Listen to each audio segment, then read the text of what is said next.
Assalamu alaikum sisters, Jazakallah khair for joining me and Jamila. So I'm Fahmida and we've got Coach Jamila with us as well here today.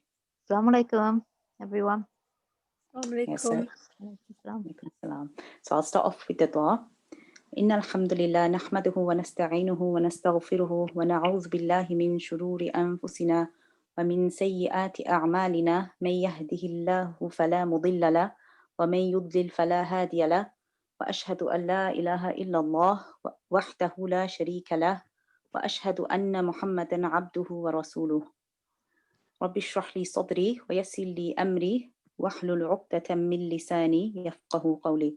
O my Lord, open my chest and ease my task for me. Remove the impediment from my speech so that they may understand what I say. Amen. So today, as you've probably all gathered, we're going to be talking about our to-do lists.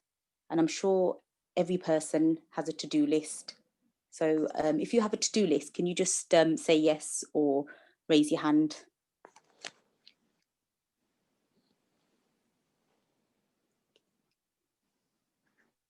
So I've got yes from Sister Farhana. About I don't plan anything, only write my appointments, classes down. Yes. So we're getting quite a few yeses. A big yes from Fiona. And do you write your to-do list down?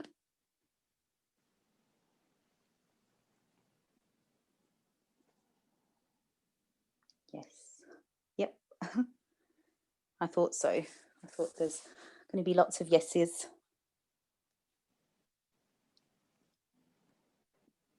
I keep a diary. Yep.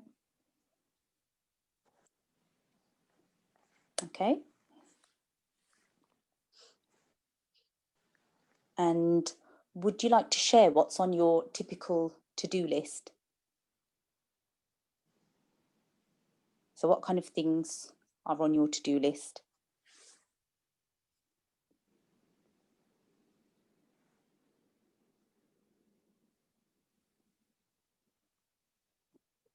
So chores. So what kind of chores do you have on your to-do list? So we've got bills.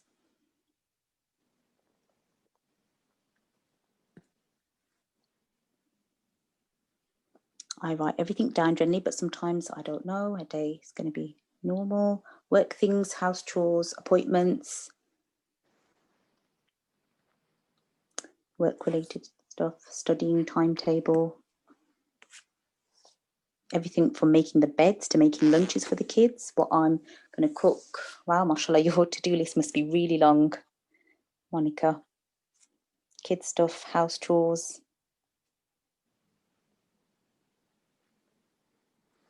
Oh, inshallah, we can get it a bit shorter for you then. Literally everything, hobbies, chores. I think we all enjoy writing a list. I think that's probably where this all started. So lots of things on our to-do list. And how do you feel when everything is ticked off the to-do list? So at the end of the day, do you sit down and go over your to-do list and do you tick it off? How does that make you feel? Yeah, sometimes it's hard. Yeah, I understand. Great, feels great, but it never happens. It never gets ticked off. Usually things get passed on. Yep, I know that feeling. Yeah. Yeah, I used to really like ticking it off each one at a time.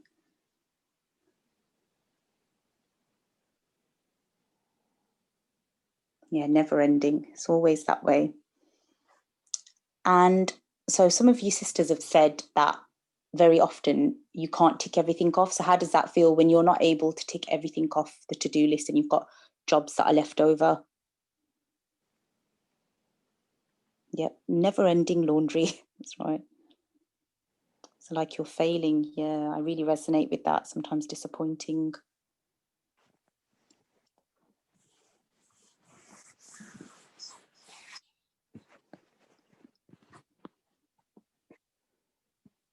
I don't expect to tick everything off. Okay. Yes. So my experience with to-do lists once upon a time was really positive. So I was a very keen doer of to-do lists. I was really proud of my to-do list, and I felt really satisfied when I tick it off every night. And the night before, I'd write my to-do list. And having a to-do list, it meant, it made me feel really productive and really organized. And I felt like I was ready for the day. And without it, I felt quite lost, like I wouldn't know what I'm doing. So it kind of took me to reflect on this, to realize that actually it wasn't just the to-do list for me. It was almost a reflection of what kind of mother I was and what kind of wife I was. Like, it meant more for me as a woman. So it was almost like my to-do list was almost a reflection of myself. And it's really funny because my to-do list, I'd always send it to my husband to show him like what I'd been up to in the day. Like, I had to prove to him, and it wasn't really proving to him, actually, it was really proving to myself that I am worthy, that I've got through so many of these chores. And as you sisters have said, rightly so, that it was never ending, because it didn't matter how much you did, there was always something else to do on the to-do list. There was always something to add, something I'd forgotten. And it kind of made me feel really, like, even though it initially it was to make me feel productive, and I did feel that way and organized, it actually caused more chaos for me, because I was always feeling like I'm rushing around and I'm always frazzled, and I wasn't actually looking at my children around me anymore, or my family around me. I was looking at how I can tick the list off, like, what do I need to do next? So it made me really impatient, and when I wasn't able to fulfill my to-do list, I got really disheartened and annoyed at myself. And like, it created this kind of martyr complex, that I'm doing all of this by myself. Look, you need to acknowledge that I'm doing this. What are you doing? So it actually, although the intention started off well, it just veered off into something else. So was that the same for you as well, Jamila? And for me, it was the opposite. I don't think I ever allowed myself to do a to-do list, because in my mind I had all registered that it's for successful people. So it just didn't work with my belief system. So I just stayed away from it. And I remember going to a course where we were told to do a to-do list, and I just watched everyone jot things down straight away, and I felt really lost with it. So then I told myself, "Well, this is what I need to do. I need to push myself and do to-do lists." And what I'd do is I'd sort of, do they call it self-fulfilling prophecy? You know, when you sort of set yourself up to fail. That's what I do.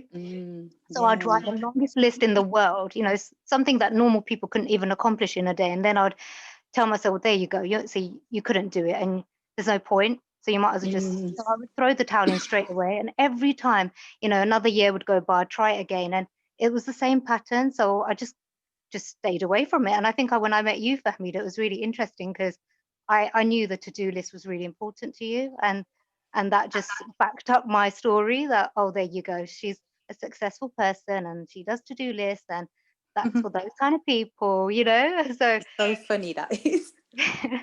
I know it's weird. I Yeah, know. no, it's funny how we interpret something like a to-do list. Like whether we think we kind of successful in, completing our to-do list, or we just even do it, or we don't even do it. Like, we place such an importance on it. Like, we think that, it's somehow is the like a key component to success. And you also see what you like. So I saw what I wanted to see. Do you know what I mean? I didn't see the flip side. I didn't see like how it was Yeah, maybe affecting you on a negative yeah. way. Absolutely. And the thing is, I didn't even realize it was affecting me in a negative way. It wasn't until I kind of joined the dots together. But before that, I really thought that it was, like like when you're at school, like, you're taught to revise a certain way, or take notes, and to do a to-do list, like to do an exam timetable, like all of these things. And I'm not saying there isn't benefit in that. But sometimes I think, like, when we overly look at, like, instead of looking at the purpose of something, like, we become obsessed in doing that. So my to-do list, actually, it led me, and I'm going to share a different screen with you. It Let me just find this photograph, so bear with me. So can you see my screen? So from going to a to-do list, I actually went to a to-be list. So can everybody see the screen? Can you see that, Jamila? Yep, I can see it. Yep, so you can see the to-do list is crossed off and I've got a to-be list there, because I was seeing actually that my to-do list was really affecting my behavior and how I treated those around me. So I found that even though I was really organized, like that, or the organization actually went to a level of efficiency that was really regimental and strict, and it took me away from how I actually wanted to be. And I realized that actually people don't remember what you do for them, they remember how you made them feel. So what is your presence like? So even if you recall back to your childhood, we don't remember what our parents probably did for us, but we'll remember how they made us feel. And this, this is applicable for us now. Like our children aren't going to remember like what we did, like how we ran around, doing the different things for them. They're going to remember how doing those things, what we did. So were we kind, were we gentle, were we merciful? Those are the things that they're going to remember. And it doesn't matter how less you actually do, but it's how you are, that's the important thing. So I realized actually there's so many like positives to actually having a to-be list. Like you can have a to-do list and a to-be list as well at the same time. So it actually allows you to be present where you are in the moment, whereas a to-do list takes you away from the present moment, because you're just running around, like you're just thinking, oh, what's the next thing I need to do? Like you're always flustered and thinking, what should I do next? Oh, I can't look at you now, I can't talk to you, I can't play with you, I have to go to the next thing in my list now. So you just ignore whoever's, your child or your husband or friends, relatives, like whoever's there. Like you're not really present, you're just your mind is always occupied with what you need to do next. So having a to-be list, like it really just makes you present in the moment, because you will think, instead of what do I need to do, you will think, how do I need to be? And when you think of how you need to be, that kind of naturally will put into place what you need to do. Like you'll know what you need to do. It opens up the place for intuition. So with the to-do list, like, if you're really strictly following a to-do list, then you're just ticking things off, but you're not actually looking at what's what's presented itself in front of you. You're not going to come off like, it's a very black and white sort of way to live. You're not going to you won't follow your intuition depending on what changes come up. It's really robotic, isn't it, Farida? When you Mm, think about it, it's how you say with kids, they'll remember when you're present with them. Even adults, though, everyone can sense when they're being given that presence. Even if we stay silent and we're present with somebody while they're talking away, they sense that, they feel it. We all absolutely. Exactly. So we can all tell, and children can definitely tell. And if you're always thinking, oh, I need to iron the uniform now, and I need to go and wash the dishes, and I need to do the cooking, your mind isn't actually seeing who is in front of you. You're just seeing the chores that you need to do. So if you imagine the most stressful task that you do every day, could be the school run, getting your kids ready, getting in the car, sitting in traffic. Um, think about, instead of thinking of what you need to do, think about how you want to be. So let me ask you, sisters, how do you want to be in that most stressful job of yours? So if you can share in the chat box, it would be really interesting to see how we actually want to be, because we all know really how we want to be, but it's just a case that our to do overtakes our to be.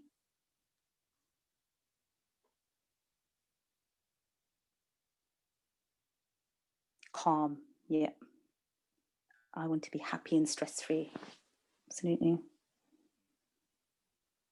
Hopeful, merciful, to give quality service at work and home, calm and patient, and understanding from the kids' point of view. Exactly. And we can only do this if we are really present with our children and we're really listening to them. God conscious, time for myself. And that's God conscious, that's really interesting, because when we are to be, it really restores our purpose in life. It gives us our intention. So instead of focusing on what you need to do, that's very kind of action driven, and it can be quite controlling as well, because if the things on your to-do list don't happen, like we all said, like we get quite upset about it, and we forget that actually that's not in our control.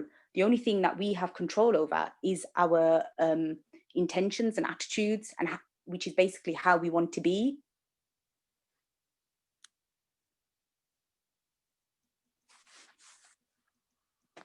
What do you think, Jamila?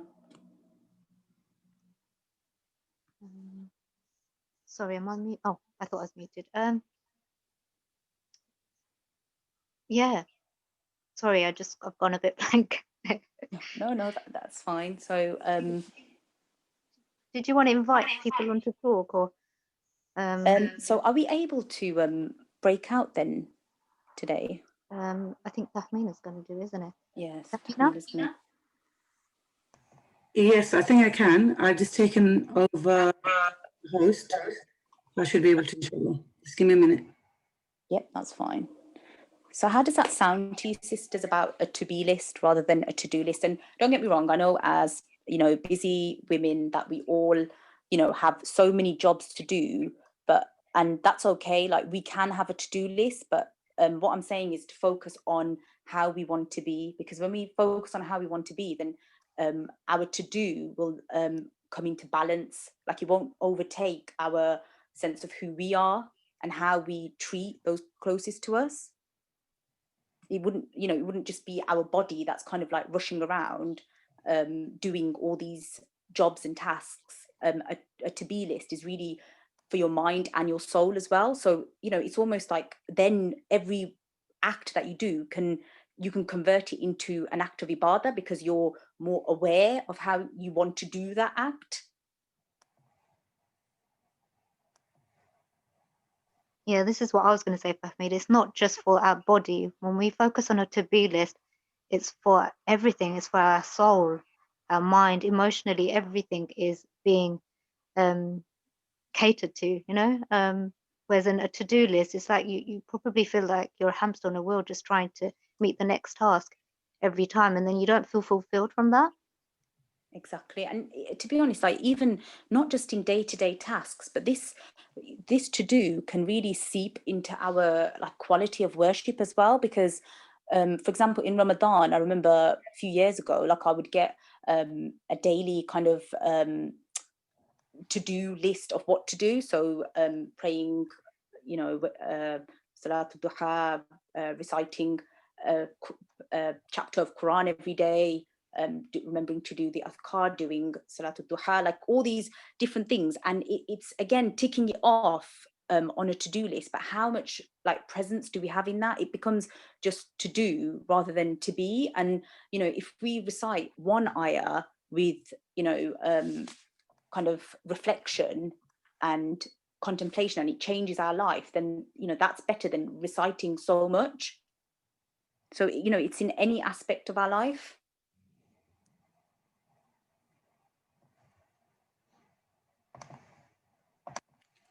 The breakout rooms are ready. Shall I get them ready? Like put everyone in now? Yes, please. Okay, inshallah.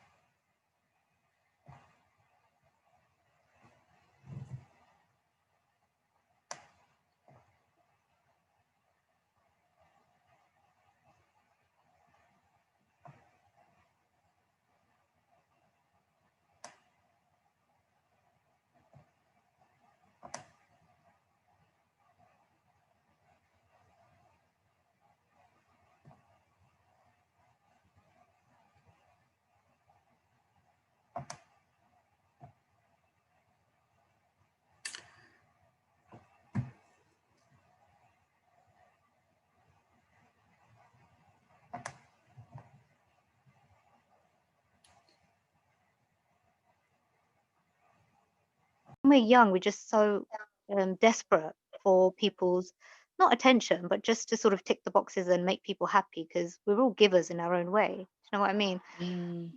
Yeah, it just Yeah. sparkles a lot of conversation. Yeah, It it's is. so true. It's it's really making that space for, in our group we talked about intuition, and when you're constantly busy with what do I need to do next and you're not present, then you really are shutting down your intuition, and that's when we start asking other people, what shall I do? We start reading like out, looking out for techniques and things, when actually the answer lies within us. And just like you've said, like to dig deep about why are we doing that, when we find our intuition, naturally we'll know, the answers will appear to us. Yeah, absolutely. That's so interesting, isn't it? What is our intuition? It's what our fitra guides us to. It's that Yes, it's that inner truth that we all have. exactly. And we dull that down because we're so busy, kind of like, what's next now? What do I need to do next? But really, it's there. We just have to slow down and just think, how do I want to be? What's my intention for this moment? Yeah. Should we go to Coach Tahmina, what you talked about in your group? Assalamu alaikum. Walaikum salam. I think one of the things the girls were talking about is balance, and I really loved the way it's was discussed about how balance is so important for everything, because Allah subhanahu wa ta'ala, He's created us in a balance. So there's always going to be a way that's correct, the way that's the middle way that Allah subhanahu wa ta'ala is always, in every day we're talking about in the Quran, in Surah Fatiha, that we are asking Allah subhanahu wa ta'ala to guide us in the middle path, the straight path, meaning that it's not right, it's not left, it's middle. So what does middle mean? It's like something that's not weighing us down too much, it's not taking too much away from what is the correct way. And what we do is we just have so many things to do, we overdo it. And then what we do is like we forget that the duties that our bodies have. We forget that there's a fard for our body. Everything has got a right. It's not just our children. It's not just the house. It's not just the husband. It's not just. Sometimes we need to internalize and think our mind needs that kind of shut off time as well. Yeah, so true. Rest, sleep, everything. So where's the balance? If we can't find the balance, then how are we going to be connected to Allah subhanahu wa ta'ala and be present? Yeah, and I think that was quite important point the girls were making. Yeah, it's like this to-do list becomes like a punishing list, like how, instead of helping us, like we end up punishing ourselves for not doing these things. And the sister and I, like we were saying, how self-care is at the bottom of our list as women, and it's once we've ticked everything off, then we go on to how can I take care of myself. When actually self-care, as we know, is so important, because the care that we give for ourselves, you know it comes out into the world. It shows out, like what we have internally reflects outwardly into the world. So true. So true, subhanAllah, yeah. When we don't give ourselves that time, we end up crashing and exploding, which isn't a very pretty sight. And sometimes, like, especially me, I didn't see it coming when I used to have those moments. And it takes a while to see that, well, actually, of course, you're going to get to rock bottom. You haven't been prioritizing yourself at all. And maybe on our to-do list, we should have rest. You need to rest. Yeah, definitely. And what comes up for me is how, like, actually the to-be list is actually from a place of abundance, because if you think about, like, how, like you touched upon in-laws, even our in-laws will remember how we made them feel as well. So it won't be what you do for them and listing that, rather it's going to be how you did that for them, the smile on the face, the love, the gentleness. They'll, even if you do like 5% of what you're doing, it could be for anybody, but you do it with that love and focusing on how you want to be. Like, I want to be a kind person, I want to be gentle, and I want to be merciful. They'll remember that experience of you. So even you've reduced it, but it's from a much kind of richer and abundant place, that energy that you're giving to them. Yeah, absolutely. Sorry, shall I speak, Amina? I was thinking, something that came to my mind was when I was making my to-do list, or my to-be lists, is what my intention was behind them. Like, was it to please people or Allah? And Yeah. to the point where I realized a lot of it, it wasn't for Allah, it was for people. And that took me so, like, it blew me away. Like, wow, if I'm doing it for people, then I am going to be frustrated. I'm not going to be able to please people. That list is too long. But if Allah, then I will be happy because I don't need people to validate me. I don't need, that list is so beautiful because I can be present, I can do it for Allah, and I can leave it there with Allah. And if I haven't completed it, Allah knows. That's it. And that's a beautiful way to, to live, isn't it? Rather than being stressed out and impatient and, frazzled, how our to-do list makes us, like, just focusing on how we want to be. That's, where the beauty of life lies. And you Are know there what? any... Sorry, go on, It's- Jamila. So just listening to Tahmina reminded me of, how when you do things for people, Allah teaches you through those very people that it's not being accepted.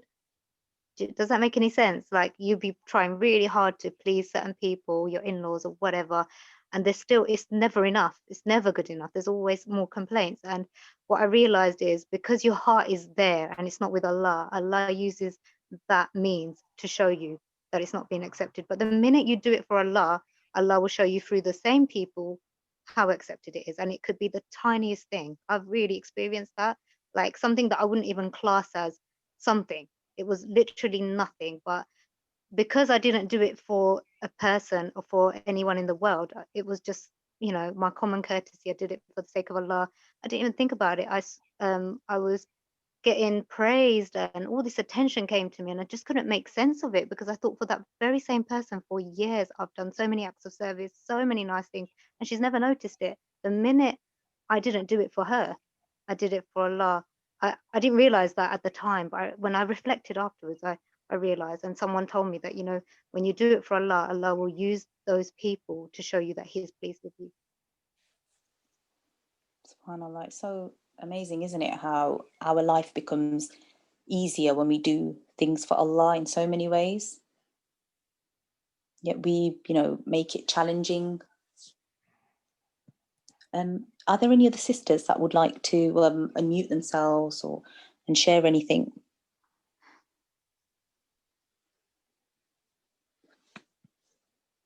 Oh, Mary's on. I'm sure Mary's got something to say. Come on, sis, what would you Jamila, like I was to... quite happy just hearing you talk. I've been waiting for you guys to be coming back on Sister Seeking Salam. God, have I missed you guys. Oh, that's so sweet.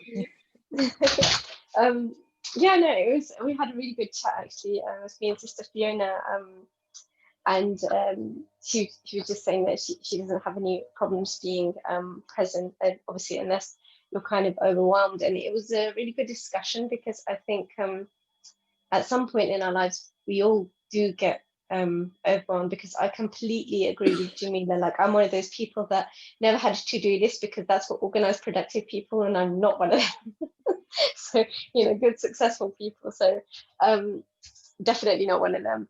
And but I think it gets my mind so busy, and then so the list is there, but then I'm always feeling exhausted. Everything gets done at the end of the day, but I just get so exhausted because I've been stressing over it so much. It still gets done. So I've wasted all this energy, like stressing about something which is going to get done because I've not recognized that, Allah's in control. And as soon as I realize that in the day, at some point, then I can relax a bit more. But it's like, it's just, constantly trying to protect yourself from the trap of the shaitan, where he's trying to make you feel as if you can do this, and, and just move you away from Allah. But the minute you remind yourself that, okay, I need to just center myself with Allah again, and it just kind of brings you back, because I was always stressed, always like kind of on edge, like I need to do this, I need to make sure I've not upset this person by what I'm taking. I constantly would create stories in my head about, I bet you that person is thinking this about me or that about me, constantly comparing myself. And when I just accepted that, unless I look at myself, I can't, I suppose I can't take my place up in the universe. You know, like you have to dig deep, because even the tree is still digging. You know, the tree is still grounding its roots, and it's just digging further and further the older it gets. And that's what happens, is when you know who you are, when you're more grounded to the earth that you came from, you're more aware of what your purpose is, and where you come from and where you're going, and that everybody else is just too busy carrying on with their life, and you just need to get on with yours. So yeah, I completely agree. The to-be list is the way to go. Jazakallah. That's That's so both beautiful. of you. It's a really, really good reminder, mashallah. Mashallah, yeah, that was so powerful. Yeah, subhanallah, that's it's knowing yourself, isn't it? Who you want to be, and what you know, it's the legacy that we want to leave behind. It's not going to be what, you know, what we've done for people, but how we've behaved, you know, for our own selves, because that's who we are, regardless of how somebody else is. Like, if you're always checking in on your intention and thinking, this is how I choose to be, it's making a choice. But very often, like, we feel like a victim in our life, that somebody else is being like this, so we have to be like this as well. But actually, no, like Sister Meru said, it's knowing the ground that we've come from, and, you know, making that choice for ourselves. Really accepting ourselves, knowing ourselves and accepting ourselves. Everything else will fall into place after that. Yeah, You know, I just wanted to just quickly add to that, was that I think the victim mentality, what you just said for me, that is really, it can be really crippling. And I remember once, I think it was Sheikh Muhammad Sulaiman who said that if anybody had a right to be really jaded, it would be Yusuf alayhi salam. And you just think that, again, if we're looking towards the Quran and we look at these stories, we see that none of them had it easy. And they didn't have it easy in their time, and we're in a different time. But we are in the time that Allah planned for us to be, and that's what we need to focus on. Because a lot of people kind of think, oh, maybe if I was living at the time of the Prophet, it would be easier. No, it's a mercy from Allah that we are living in the time we're living now. And when you accept that and you make the best with what you have, and you keep going back to the Quran, you keep going back to Allah, then you're able to really, you know, kind of help yourself. That's when you realize that, you know what, I don't need anyone, because Allah's love is enough for me. Allah is there for me, and He's always answered me, you know. So just wanted to share that. Yeah, absolutely. And we, you know, they never internalize their difficulties, but we do. That's the difference as well. When we go through hardship, we see it as, well, we're not good enough, and maybe we're not normal, whatever. All these negative thinking just controls us and takes us away from Allah. But then when you look at the Prophet's hardships, there's not one single Prophet that hasn't had hardship, yet they were focused in what it was teaching them. Yeah.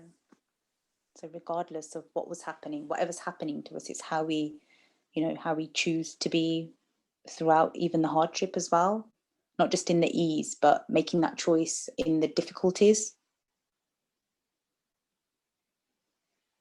Sorry, it's actually a really interesting point you just said there, Jamila, is that the fact that we internalize our hardships, and that you know, our righteous predecessors never did that. And it makes you think that we use that, we internalize it because we want to punish ourselves, because we somehow think that we're being we're going through this hardship because we're being punished. It's almost like as if, and it's almost as if we're trying to make ourselves feel punished, so that, you know, when we stand in front of Allah, we won't be. But Allah is the only one that can judge, you know. And I think Sister Jamila, when you did that talk about Al-Adl, is that He has a perfect justice that we just need to wait for, rather than punishing ourselves by internalizing or giving more meaning to our hardships than it actually has. And because we're giving it meaning, we can't see the truth of it because it's misty. So yeah, I just thought that was really interesting when you said about internalizing our hardships. It's like we enjoy punishing ourselves, and even, you know, like our to-do list, it's almost like a way to punish ourselves, and, you know, to feel like, you know, we're failing, you know, we're not good enough. And like you just said, it's, you know, rather than taking that job upon ourselves to punish ourselves, Allah is the most just, and, you know, He'll do that, you know, way better than, you know, we can ever imagine.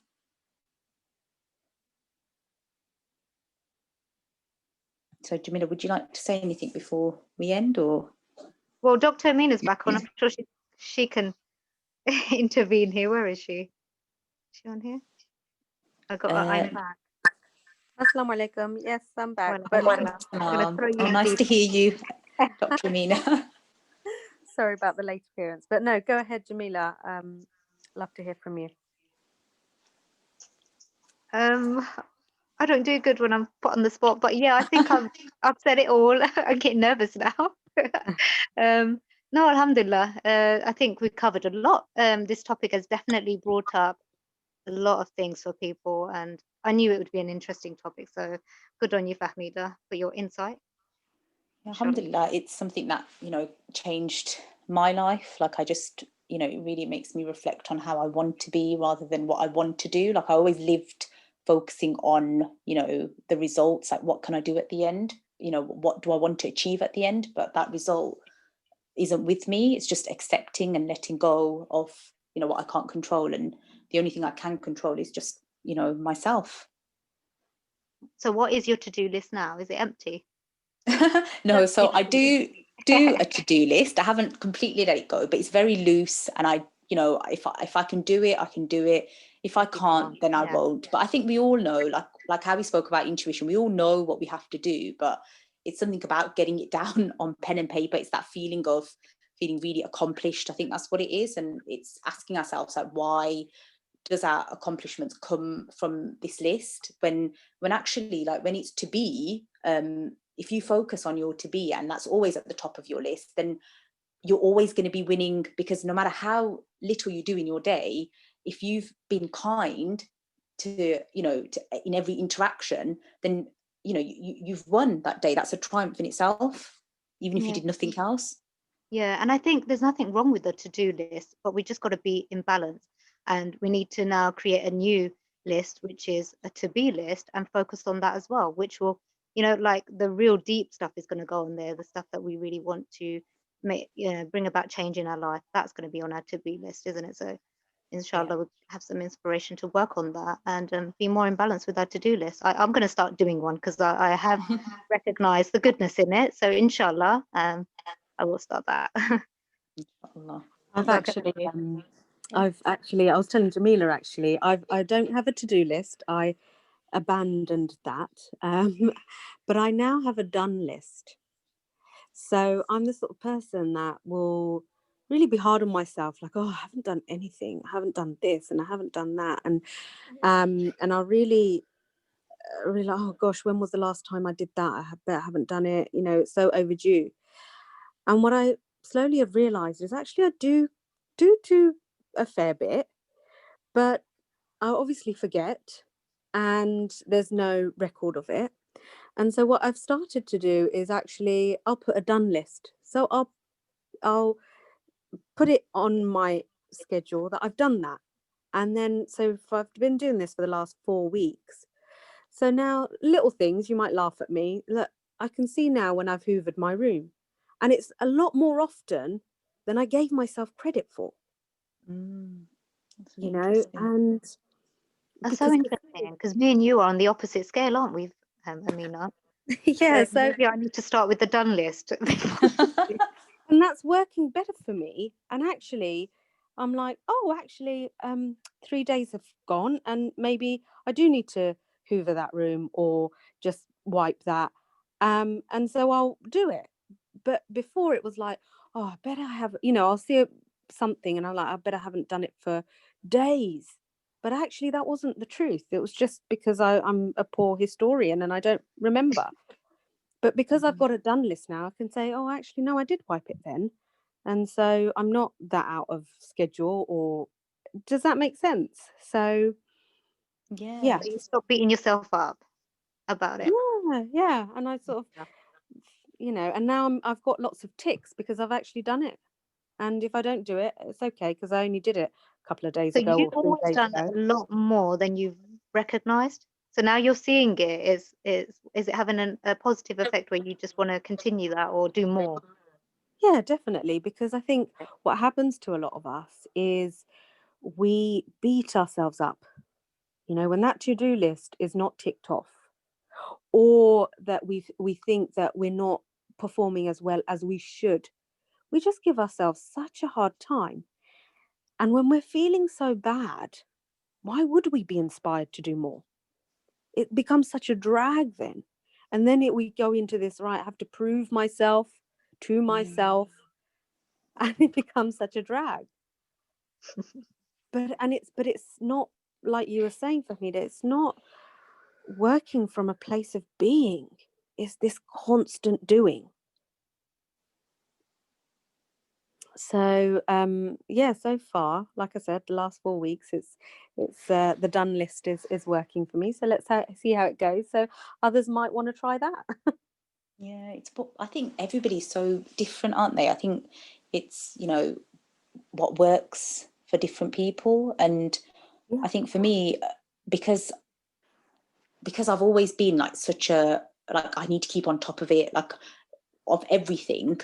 For me, like, even though I'm doing a to-be list now, I focus on that. I still am able to, like, I still do the to-do list, like I still do those things, but it's not so up here anymore. It's not so important whether I do that or not. It's not the end of the world. It's not like my survival depends on it or anybody else's. Like, it will get done whether it happens today or it happens tomorrow. It's not, the end of the world. Yeah. And the other thing that's so profound, and it always helps me, is that there's actually 7 billion ways of doing something. And yet we only see that it's either my mum's way or my mother-in-law's way or my, really organized friend's way or that sister's way or that neighbor's way. But actually there's 7 billion ways of doing something. So you just find your way and you do it your way. And it's intuition again. It's like finding your ways, your intuition. It's going to be different to other people. So you don't have to look at somebody else and think, oh, I need to do it how they're doing it, because that's success. Then you'll find your interpretation of success, what works for you. It was not going to work for anybody else. There's enough space to have that openness of doing things differently, and it all works and it's all winning. Yeah, absolutely. Alhamdulillah. Alhamdulillah. No, I'm glad I joined the tail end of this conversation. Alhamdulillah, I'm glad you did as well. Alhamdulillah. Should I read the dua then, if we're going to end? Yeah, inshallah. I pray it's been beneficial for everyone.